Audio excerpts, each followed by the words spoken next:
करणंच भागी आहे. जोपर्यंत आपल्या शरीरामध्ये जीव आहे तोपर्यंत आपल्याला प्रत्येक गोष्टीला स्ट्रगल करायचं आहे. Struggle is life, struggle it लिहिले की नाही. जोपर्यंत आपण स्ट्रगल करत नाही कुठल्याही गोष्टीचा, आपण आतमध्ये जोपर्यंत आपण प्रत्येक गोष्टीचा अंतःकरणामध्ये आपण एक विशिष्ट प्रकाराने ध्यास घेतला पाहिजे. एखादी गोष्ट आपल्याला साध्य करायची झाली तर आपल्याला ती साध्य करण्यासाठी तिचा ध्यास रात्रंदिवस आपण तिचा ध्यास धरला पाहिजे, तरच ती प्राप्त होते. आणि आपली बुद्धी मग तशी होत जाते. एकदा का तुमच्या माणसाच्या मनामध्ये एखादी गोष्ट करायची असं ठरवलं तर त्याचं मन त्याप्रमाणे धावतो. आणि त्याने ठरवलंच नाही, जाऊ द्या, आज उद्या करू, परवा करू, तेरवा करू, मग ते लांबणीवर जातो. आणि म्हणून लिहिलं की ज्याच क्षणी अनुग्रह दिला त्याच क्षणी मोक्ष झाला. अनुग्रह दिल्या आपल्याला मोक्ष आहे, पण अनुग्रहाची प्रक्रिया कोणी समजून घेत नाही, कोणी करत नाही, अनुग्रहाचा अभ्यास करत नाही. अनुग्रह काय असतो समर्थ रामदासांनी अगदी स्पष्टपणे सांगितलं आहे. ज्याच क्षणी अनुग्रह दिला म्हणजे ज्या वेळेला पहिला अभ्यास दिला जातो, गळ्यामध्ये तुळशीची माळ घातली जाते आणि ध्यानाला बसवतो आम्ही, त्यावेळेलाच मोक्ष, त्या जीवाला मोक्ष प्राप्त होतो असं संत रामदासांनी लिहिलं आहे. ज्याच क्षणी अनुग्रह दिला त्याच क्षणी मोक्ष झाला. बंधन काय आत्म्याला बोलूच नाही, आत्म्याला बंधनच नाही, पण आपण स्वतःहून त्या आत्म्यावर आपण बंधन आणतो. खाणं पिणं, इकडं तिकडं फिरणं, मौज मजा करणं आणि संसारामध्ये अडकणं. प्रपंचामध्ये माणूस अडकला आहे, पण प्रपंचामध्ये अडकून देखील जनाबाईंनी, मुक्ताबाईंनी, मीराबाईंनी, नामदेवरायांनी, सगळ्यांनी, तुकोबारायांनी प्रपंचामध्ये अडकून देखील परमात्म्याला प्राप्त केलं. का तर कसं केलं तर हे ध्यानातून केलं. आता आपल्याला नेहमी ऐकायला येतो बघा की वाल्या कोली मरा मरा मरा मरा मरा मरा म्हणताना राम राम आला. असं नाही, चुकीचं आहे ना. मरा मरा ज्याला राम राम बोलता येतो तो मरा मरा कशाला बोलेल. हीच ती प्रक्रिया आहे जी ज्ञानोबाने आत्ता आपल्याला सांगितली की नाही शुभांगीताईने. हीच ती प्रक्रिया आहे. मरा मरा म्हणजे उफराटे, म्हणजे मूळाधार ते ब्रह्मरंध्रापर्यंत जी धाव आहे, जे सप्तचक्र भेदन आहे, ज्या वाण्या आहेत परापश्चिंती मध्यमा वैखरी, या सगळ्या आपल्या शुद्ध व्हायला पाहिजे. आणि त्याच्यासाठी आपल्याला ध्यान करावं सांगितलं आहे. ध्यानाच्या माध्यमातून ज्ञान होतो, कुठे जायची गरज लागत नाही. एकदा का ध्यान तुमचं स्थिर झालं का ज्ञान तुम्हाला शोधत येईल. लोक ज्ञानासाठी वनवन भटकतात, पण ते चुकीचं आहे. कारण समर्थांनी काय लिहिलं आहे बघा, ज्ञानोबारांनी पण सांगितलं, ठाईच बैसोनी करा एक चित्त, एका जागेवर बसा आणि एकाग्र चित्त करा. आवडी अनंत आळवावा. भगवंताला आळवायचं म्हणजे भगवंताला प्राप्त करायचं. समर्थ रामदास म्हणतात, एकांती उगेच बैसावे. उगाच एखाद्यामध्ये जा बसा, पण बसण्याच्या आधी तुमच्याकडे अनुग्रह पाहिजे बरं का. अनुग्रह असेल तर हे जमणार नाही, कारण मन भरकटलं जातो.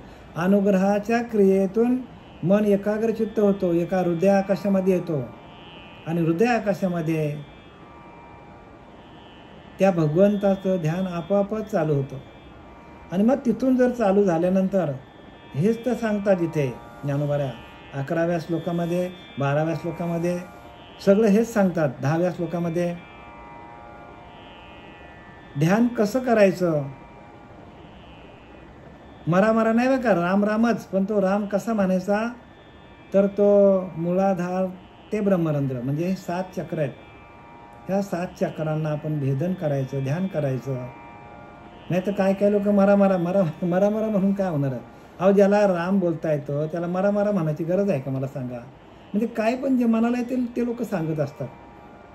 ज्ञानोबारांनी तर स्पष्ट सांगितलं आहे की ज्ञानोबारांनी हरिपाठामध्ये फक्त आणि फक्त वाल्याकोलीचा उल्लेख केला. बघा ना 10व्या श्लोकामध्ये ज्ञानोबारांनी काय केलंय, 10व्या अभंगामध्ये हरिपाठामध्ये ज्ञानोबारांनी काय केलं, उल्लेख केले त्याचा. कोणाचा? वाल्मिक ऋषीचा.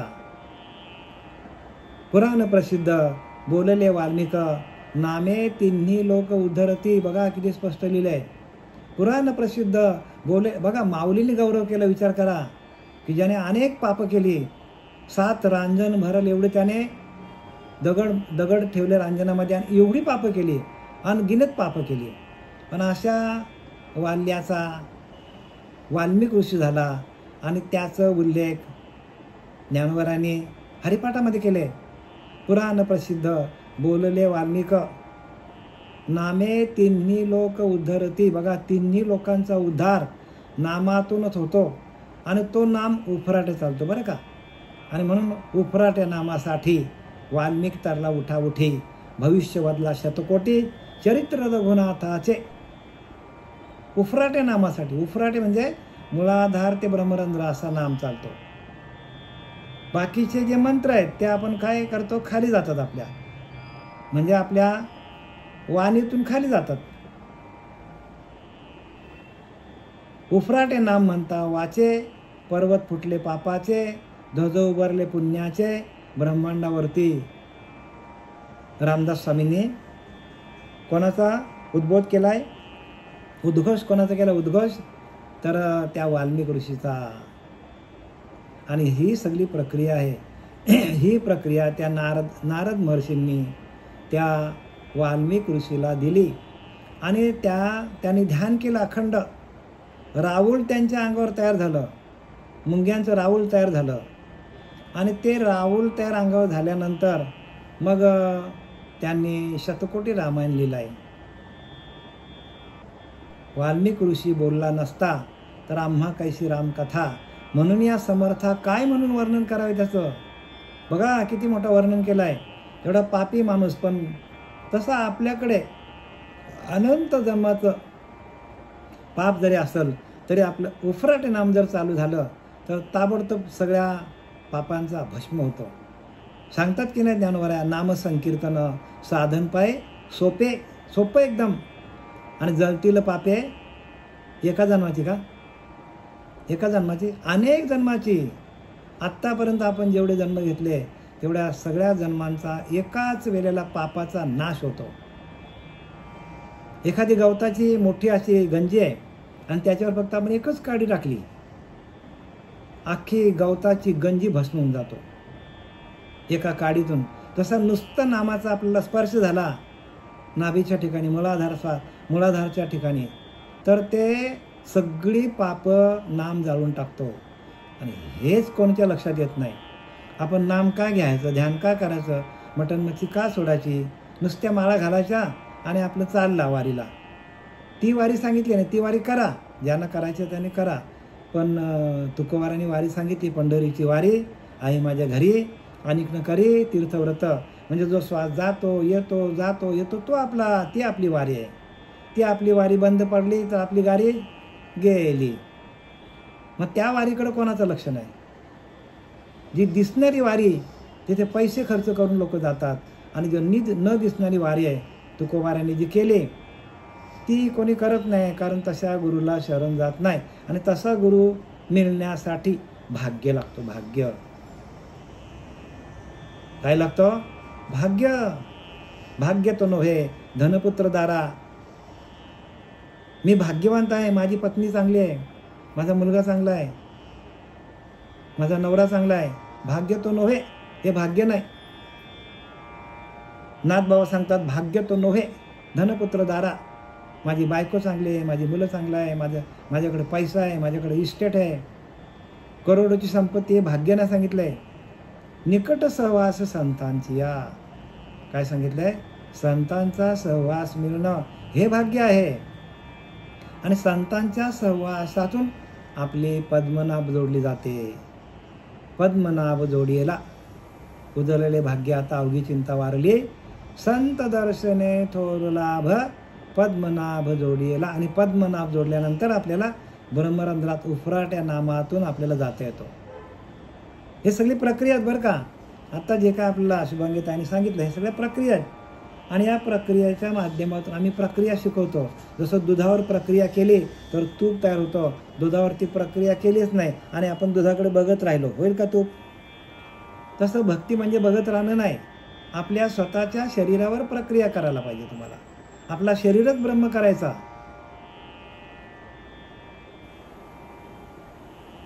शरीरच ब्रह्म करायचा आपला. आणि तो शरीर ब्रह्म होण्यासाठी श्री गुरूंना शरण जावा लागतो. श्री गुरूंना शरण गेल्यानंतर श्री गुरु आपल्याला ह्या प्रक्रिया शिकवतात. कारण त्यांच्याकडे ते असतं. जे आपणास ठावे ते इतरांचं सांगावे, शहाणे करून सोडावे सकळ जना. सगळ्या लोकांना शहाणे करून सोडतात श्री गुरु, पण आपला तिथे लक्ष असलं पाहिजे. श्री गुरूंना शरण यायला पाहिजे. आता आपण या एकनाथी आपला ज्ञानेश्वरी अध्याय 8 ब्रह्माक्षर निर्देश योग आणि त्यातली उभी क्रमांक 111 सुरुवात करायची आपल्याला तर बरं का. तरी मना या बाहेरीलीकडे, तरी मना या बाहेरीलीकडे या अवयाची साविया सवे मोडे, हे हृदयाची या डोही बुडे तैसे की जे. आता इथं संपूर्ण आपल्याला भगवंताने अर्जुनाला युक्ती दिली. युक्ती बरं, युक्तीने जायला लागेल बरं का. पैसा कमायला युक्ती लागतो, संसार करायला युक्ती लागतो, प्रपंच करायला युक्ती लागतं माणसाला. सगळे युक्तीच्या गोष्टी आहेत.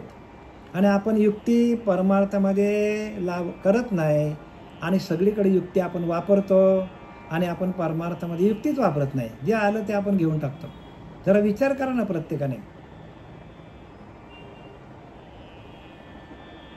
जेवढं आपल्याला लागेल तेवढंच आपण घ्यायला पाहिजे. आपल्याकडं जेवणाची पातेली भरपूर मोठी मोठी पातेली आहेत. आपण त्यातनं पातेले घेतो का जेवायला? आपल्याला लागेल तेवढंच घेतो. आपल्याला आवडेल, रुचेल, पचेल तेवढंच घेतो आपण. तसं संपूर्ण ज्ञानेश्वरी लिहिले, संपूर्ण भागवत लिहिला, पण आपल्याला आपल्या त्या परब्रह्म तत्वाशी एकरूप होण्यासाठी, भगवंतापर्यंत जाण्यासाठी आपल्याला जेवढं पाहिजे तेवढंच घेता यायला पाहिजे.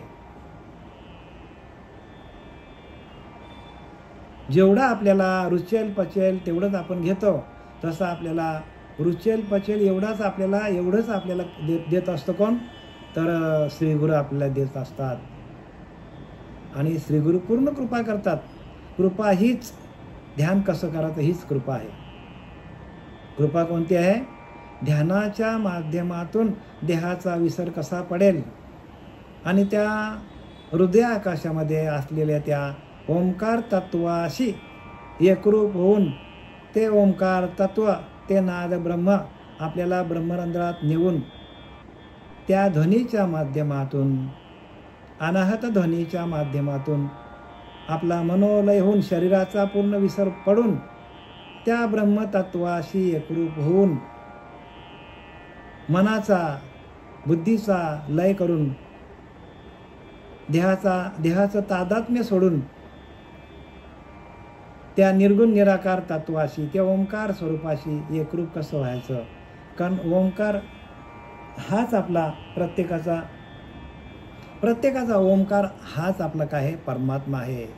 लिहिलं की ना, ओंकार स्वरूपा सद्गुरु समर्था, अनाथांच्या नाथा तुझ नमो तुझ नमो तुझ नमो तुझ नमो. म्हणजे याचा अर्थ काय? अनाथांचा नाथ तो एकच आहे, ओंकार स्वरूप आहे. तो कसा आहे? ओंकार स्वरूपामध्ये आपल्या प्रत्येकाच्या जीवामध्ये, प्रत्येकाच्या आत्म्यामध्ये तो नांदत असतो. आणि त्याची ओळख करून देण्यासाठी जे येतात ते सद्गुरू असतात. त्याचीच ओळख कोण करून देत नाही. आणि ते गुह्य आहे. आणि गुह्यातलं गुह्य आहे ते. आणि गुह्यातलं गुह्य करण्यासाठी आपल्याला जे काय आपल्याला बंधनं दिली जातात, माळ घाला, मटण मच्छी खाऊ नका, भक्षण करू नका, विषयांच्या आहारी जाऊ नका, हे कशासाठी सांगतात? जे आपल्याकडं दबा धरून बसलेले विषय आहेत त्या विषयांना, ते विषय कोणावर राज्य करतात? इंद्रियांवर राज्य करतात. आणि ते इंद्रिय निग्रह झाले, इंद्रियांना, प्रत्येक इंद्रियांना जर ते आत्मतत्व भजन करायला लागलं, प्रत्येक इंद्रिय त्या ओंकार स्वरूपाचं भजन करायला लागलं, तर झाला सफल व्यापार. आपला व्यापार सफल झाला असं समजायला हरकत नाही. राम म्हणता रामची होई जय, यज्ञ पावला पावले. राम म्हणता म्हणता आपण रामच होतो. पण यज्ञ पावला पावले म्हणजे ज्ञान यज्ञ आहे तो पावला पावला गणित आपलं चाललं पाहिजे आपल्या आतमध्ये. पावला गणित आपल्याला नामस्मरण चाललं पाहिजे.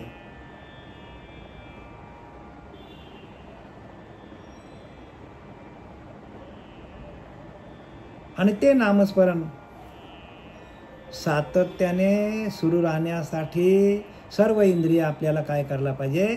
एका आत्मतत्वाकडे, एका आत्म्याकडे आणलं पाहिजे.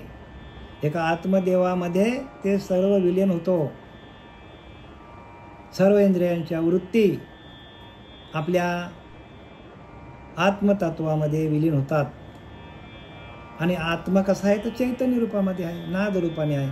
आणि ते नाद ब्रह्म आपल्याला ऐकायला आलं का त्याच्या आनंदामध्ये गेलो आपण, तर ते आनंद सांगता येण्यासारखं नाही. ते आनंद एवढा आहे की त्या आनंदासाठी देव वेडा होतो. लिहिले की नाही? त्या सुखा कारणे देव वेडावला, वैकुंठ सोडूनी संत सदनी राहिला. म्हणजे याचा अर्थ काय होतो? भगवंत वेडा होतो त्या नाद ब्रह्म ऐकायला आणि आपल्या हृदयामध्ये येऊन बसतो. भगवंत बसतो, वैकुंठ सोडतो आणि भक्ताच्या हृदयामध्ये, त्या सिद्ध पुरुषाच्या हृदयामध्ये येऊन बसतो. ही सगळी कसली किमया आहे? सगळ्यात मोठं शास्त्र असेल तर भगवान शंकराने पार्वतीला सांगितलं आहे. काल मी बोललो तुम्हाला, शिव सर्वोदय हा सगळ्यात मोठा शास्त्र आहे, एकमेव शास्त्र जगामध्ये आहे. आणि जर त्या ओंकार तत्वाचं नाद, शिव स्वर, उदय, स्वरातून झालेला उदय. स्वर म्हणजे काय? स्वर म्हणजे नाद ब्रह्म. त्या नाद ब्रह्मातून झालेला उदय भगवान शंकराने पार्वतीला संपूर्ण शास्त्र सांगितलेलं आहे. ते एकदा तुम्हाला पुस्तक मिळालं तुम्हाला तर ते वाचा, त्याच्यामध्ये संपूर्ण आहे. नाद ब्रह्म कसं त्या नादामध्ये, संपूर्ण सृष्टीमध्ये नाद ब्रह्म चालू आहे. आणि त्या नाद ब्रह्मावरच ही सृष्टी आपल्याला दिसते. जे काय जीवजंतू दिसतात आपल्याला, झाडं झुडपं गवत, सगळे पशु पक्षी, सगळ्या नाद ब्रह्मावरतीच आहेत. पण आपल्याला त्याची ओळख नाही. हे सखोल अभ्यास केला तर आपल्याला कळतं. इथं काय लिहिलंय? तरी मना या बाहेरील कडे, यावयाची सावया सारे मोडे, हे हृदयाची या डोहे बुडे तैसे किजे. मनाला काय सांगितलंय? हृदयाची या डोळे, हृदयाची या डोही. म्हणजे हृदय खूप व्यापक आहे. आणि हृदय काय काय वेळेला शब्द वापरला? हृदय प्रदेशामध्ये असा शब्द वापरलाय, काय काय ठिकाणी शब्द वापरला. हृदय डोही, डोही म्हणजे डोह माहिती आहे? डोह म्हणजे तलाव. हृदय एक खूप मोठा तलाव आहे आणि त्या तलावामध्ये पोहायला शिकायला पाहिजे माणसाने. आणि ते पोहता येतो आपल्याला कधी? जर आपण हृदयामध्ये ध्यान केलं तर आपल्याला, आपण प्रत्यक्ष तलावामध्ये उतरलो तरच आपल्याला पोहता येईल की नाही? आपण कधी प्रॅक्टिस केलीच नाही प्रत्यक्ष लौकिक तलावामध्ये. तलाव खूप मोठा आहे आणि आपल्याला शिकायचं पोहायला. आपल्याला उतरायला लागेल की नाही? जर आपण त्या तलावामध्ये उतरलोच नाही आपल्याला पोहता येईल का? अजिबात पोहता येणार नाही. मग तलावामध्ये उतरून प्रॅक्टिस करावं लागेल. कोणाला तरी हाताला धरून पोटाखाली हात घालून आपल्याला शिकायला लागेल. तसं हृदयरूपी डोहामध्ये उतरायचं असेल तर आपल्याला श्री गुरूंना आपल्या पोटाखाली हाताला धरून त्या साधकाला पोहायला शिकवायला लागेल. हृदयरूपी डोह असा शब्द वापरला बघा माऊलीने. हे हृदयाची या डोही बुडे, हृदयरूपी डोहामध्ये, हृदयरूपी तळ्यामध्ये. इथं तर माऊलीने अजून एक शब्द वापरले बघा, ना ते समुद्राचे होऊन ठेले, काय तेवी चित्ताचे चैतन्य झाले, जे यातायात निमाले घनानंद. म्हणजे त्या हृदयरूपी समुद्रामध्ये समुद्राचे होऊन ठेले म्हणजे समुद्रासारखे व्यापक झाले हृदयरूपी समुद्रामध्ये ते साधू. साधू तुम्ही आम्हीच आहोत बरं का. साधू म्हणजे वेशधारी नाही, आपणच साधू आहोत. ज्याने आपले 6 धुतले तो साधू आहे. ज्याने आपलं ध्यान केलं, 6 बाजूला केलं आणि त्या हरिनामाच्या भजनामध्ये गेला तो साधू आहे. नाही तर साधू म्हटल्यानंतर आपण सोडून जातो, रे बापरे ते साधू म्हणजे ते वेशधारी, त्यांनी माला घातल्यात, मोठ्या जटा वाढवल्यात, ते साधूने सांगितलं ज्ञानोबा. ते वेशधारी साधू नाही. साधू म्हणजे जो अखंड ध्यान करतो भगवंताचा, तो कुठल्याही वेशात असेल, त्याचे कपडे मलकड असतील, कसा तरी वागत असेल, तो वेडा असेल, पण तो साधू आहे. जो वेड्यासारखा वागतो, कपड्यांकडे जाऊ नका बरं का. जो विवेकातून भगवंताशी एकरूप झालेला आहे. नाना वस्त्रे नाना भूषणे येणे शरीर शृंगारिणे, विवेके विचारे राजकारणे अंतःकरण शृंगारीचे. बघा, अनेक प्रकारची वस्त्र घातली, चांगले चांगले दागिने घातले, नाकामध्ये नातनी घातली, केसामध्ये चांगले चांगले गजरे घातले महिलांनी, पुरुषांनी चांगला सूटबूट घातला. येणे शरीर शृंगारणे, शरीराचा शृंगार होईल. पण विवेक विचारे राजकारणे अंतःकरण शृंगारीजे, म्हणजे आपल्याकडे विवेक जागृत झाला तर आपल्या अंतरंगाची शृंगारिता, अंतःकरण शृंगार त्याला पाहिजे. आपल्याला शरीर सोन्याने नाण्याने मडवता येतं आपल्याला चांगले कपडे घालून, पण अंतःकरण शृंगारायचं असेल तर आपल्याला ध्यान करावं लागेल. ध्यानातून भगवंताशी एकरूप होता येतो. आणि हे सर्व विश्व काय, हे विश्वची माझे घरं. भगवंत म्हणतो सर्व विश्वामध्ये मीच भरलेला आहे. मग विश्वामध्ये जर तो भरलेला आहे तर आपण कुठे आहोत? आपण त्या विश्वामध्ये समाविष्ट झालेलो आहोत ना. पण आपल्याला त्याचीच प्रचिती येत नाही का, तर श्री गुरूंना शरण जात नाही. तरी म्हणा या बाहेरीकडे, मनाने बाहेरील गोष्टींना बळी पडण्यापेक्षा यावयाची सावया सवयीमुळे सगळे सवयी मोडून टाका बाहेर बघायच्या. ज्ञानोबा सांगतात ते हृदयाची या डोही बुडे, आणि हृदयरूपी डोहामध्ये त्या मनाला बुडून टाका. तैसे कीजे, त्या मनाला बुडून टाका. योगी तेच सांगतो बरं का, 111 योगी तीच सांगते की हृदयरूपी त्या डोहामध्ये मनाला बुद्धीला बुडवून टाका. आणि जी बाहेर इंद्रिय धावणारी आहेत, जी विषयांच्या मागे धावतात, काम क्रोध लोभ मद मत्सर दंभ संशय चिंता असूया इच्छा आकांक्षा कामना भावना, या सगळ्यांकडे आपलं मन धावतो. ते मन एका हृदयरूपी डोहामध्ये पोहायला शिकवा, त्याला बुडवा, त्याला बुचकळा. जसा एखादा माणूस कसा खऱ्या पाण्यामध्ये डोहामध्ये माणसाला बुचकळतो तेव्हा तो पोहायला शिकतो. 1-2 वेळा त्याने पाणी पिलं ना माणसाने, मग त्याला आपोआप पोहता येतो. तसं आपण जोपर्यंत हृदयामध्ये ध्यान करत नाही आणि आपण बुचकळ्या खात नाही, तोपर्यंत आपल्याला या हृदयरूपी डोहामध्ये भजन करता येणार नाही. आणि भजन हा प्रत्येक भजन हाच काय सगळ्यात मोठा अंग आहे. भजनानंदामध्ये गेल्यानंतरच माणसाला हृदयामध्ये सुख आहे. आणि ते सुख काय सांगू, वाचा बोलत वाचेने सांगता येणार नाही आपल्याला. ते सुख वाचेने नाही बरं का, वाचेने सांगता येणार नाही. ज्याचं त्यालाच अनुभवाचं आहे, ज्याचं सुख त्यानेच अनुभवाचं आहे. करो रे भाई नाम की कमाई करो, नामाची कमाई करा. 4 वाण्या बंद पडतात ध्यान करता करता. परा पश्चिंती मध्यमा वैखरी, जेथ ओसरती 4, तेथे शब्द कळा कुसरी कोण. का शब्दांचं काय काम, शब्दांचं कामच नाही तिथे नंतर का ध्यान आपलं अखंड चालतं. आणि त्या ध्यानाच्या माध्यमातून हे ज्ञान होतं सगळं. आणि ते ज्ञान आपल्याला मिळवण्यासाठी 4थ्या अध्यायामध्ये ज्ञानोबा सांगतात ते ज्ञान पैगा बरवे, जरी मने हाती आणावे तरी संता या भजावे. संत ओळखा, संतांची सेवा करा, संतांचे चरण धुवा, संतांचे चरण सातत्याने काय करा, चरण धुवा. आणि त्यांच्याकडनं जे पाहिजे ते ज्ञान घ्या की जे ध्यानाच्या माध्यमातून आपल्याला मिळेल. पण हे तरीच घडे जरी संयमाची अखंडे. काय सांगितलं आहे, हे तेव्हाच घडेल जेव्हा आपण इंद्रियांवर संयम विजय मिळवणार.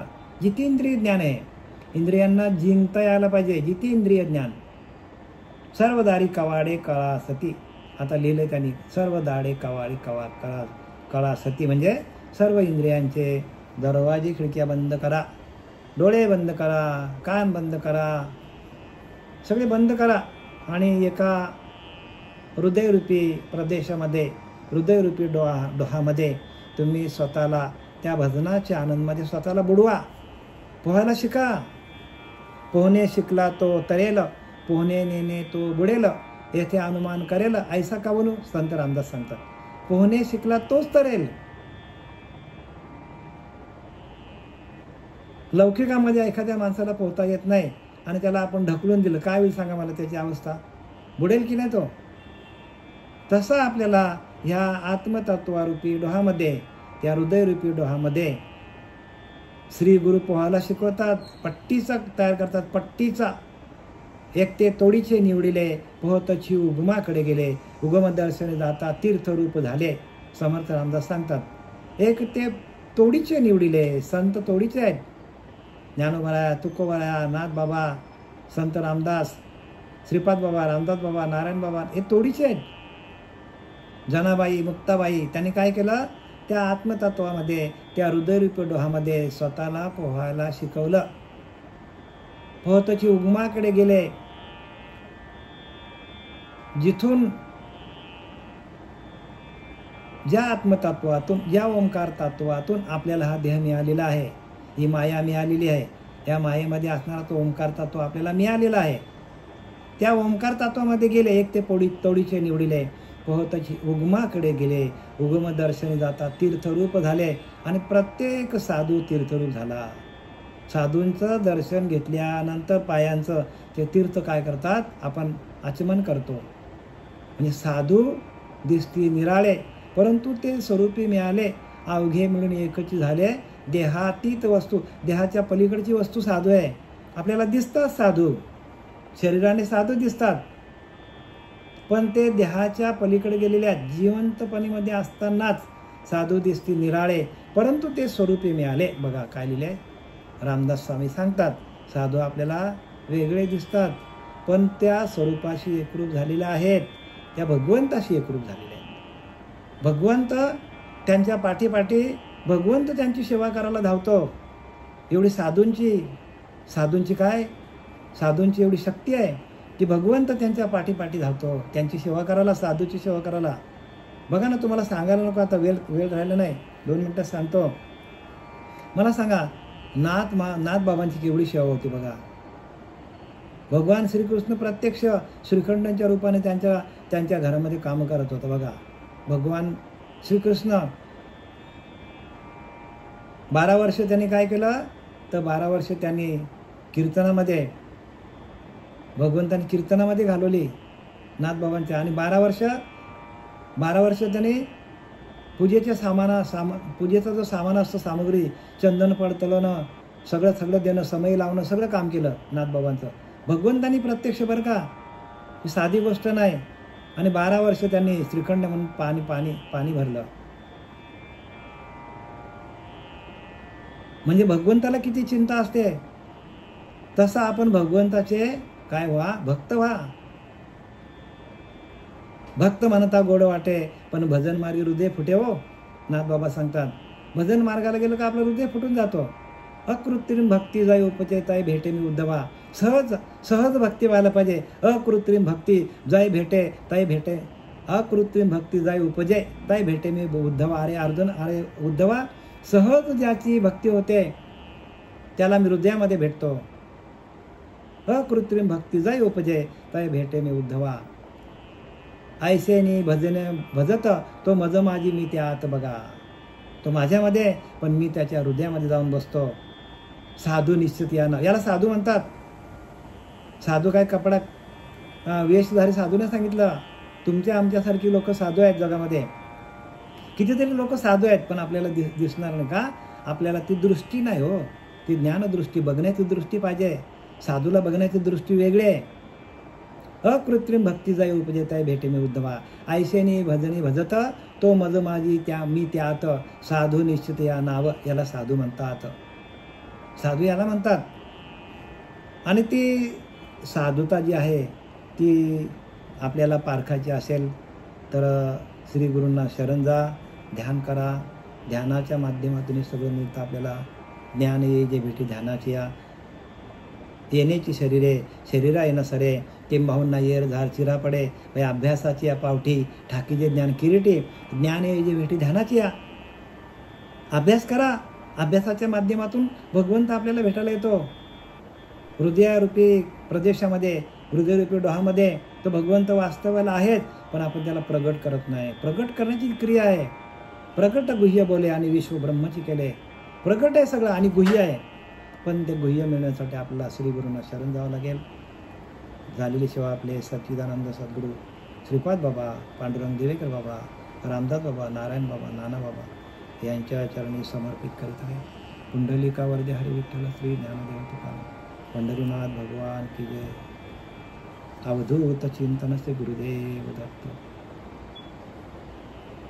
जय हरी माऊली. जय हरी, जय हरी. सगळ्यांनी जय हरी बोला. जय हरी. जय बोला बोला. हा परत बोला. जय हरी बोला. जय हरी सर्वांना. जय हरी. जय हरी.